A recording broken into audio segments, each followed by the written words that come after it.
Hello বন্ধুরা, নতুন একটা ভিডিওতে তোমাদের সকলকে স্বাগত জানাই। আর এখানে আমি সব রকম সবজি দিয়ে সাবুর খিচুড়ি করে নিচ্ছি, যেহেতু আজকে আমি ভাত খাবো না।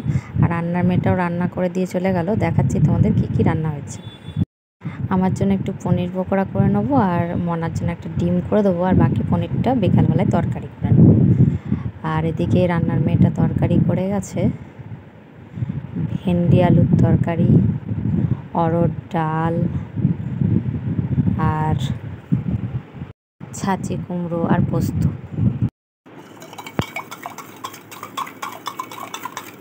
এখন একটু নুন চিনি করে খেয়ে নিচ্ছি। জানো কালকে কি হয়েছিল? কালকে সকালবেলাতে তো আমি মনার যখন স্কুল পাঠাতে যাই, মনাকে টিফিন করব বলে হঠাৎ আমার মাথা ঘুরে যাওয়ার পরে মনে হচ্ছে যেন একদম কান বন্ধ হয়ে যাচ্ছে এরকম। তো এই গোটা প্রেগনেন্সিতে 9 মাস পেরিয়ে গেল, একটা কিচ্ছু হয়নি, কিন্তু ওই অন্নপ্রাশনের পর দিনই ওরকম শরীর খারাপ হলো। সকালবেলাতে নিচে মেজো কাকিমার কাছে একটুখানি পেয়েছিলাম, প্রেশার মাপানোর পরে দেখলাম যে মানে একটু লো রয়েছে প্রেশারটা। তারপর একটু নুন চিনি জল কালকে ঘন ঘন খেয়েছি, আজকে এই মাত্র খাচ্ছি। হ্যাঁ, এখন আবার 3 দিন উপোস। কালকে সোমবার ছিল, আজকে মঙ্গলচণ্ডীর উপাস, আবার কালকে তোমার অষ্টমী, 3 দিন উপাস। সেই জন্য আজকে বললাম একটু পনির এনে দেবে। তো যাই হোক, আজকে একটু ভালো আছি। মনাকে সেই জন্য কালকে টিফিনও দিতে পারিনি।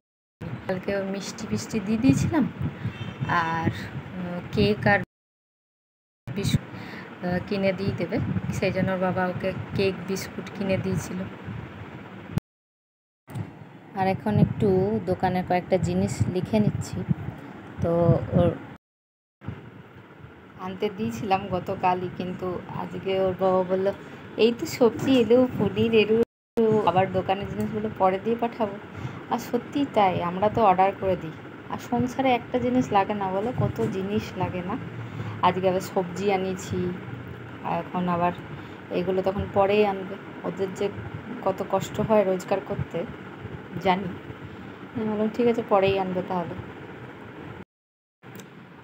আর তো হাতে গোনা কয়েকটাই দিন, মানে এরপর ভয় লাগছে যে আবারও সেই ইঞ্জেকশান স্লাইন, তারপরে আবার ছেলে মানুষ আবার নতুন করে 11 বছর পর। নিজের অসুস্থতা সব কিছুই ওই লোক ভরসা, সব তো ঠিকঠাক করে রেখেছি, বাকিটা ঈশ্বরের হাতে।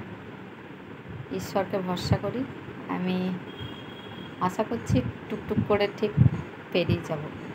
আর মা বাবা তো নেই যে মা বাবার কাছে চলে যাব, তাই তোমরা সবসময় মানে ভগবানকে ডেকো যেন সুস্থ স্বাভাবিকভাবে সব কিছুই ভালো পেরিয়ে যায়, এই খারাপ সময়টা যেন পেরিয়ে যায় ভালোভাবে।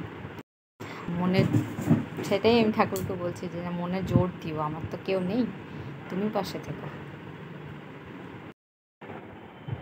চলো, আজকের মতন এখানে ভিডিওটা শেষ করছি।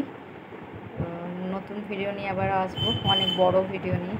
এটা তো শর্ট ভিডিও হয়ে গেল। যাই হোক, আজকের মতন টাটা।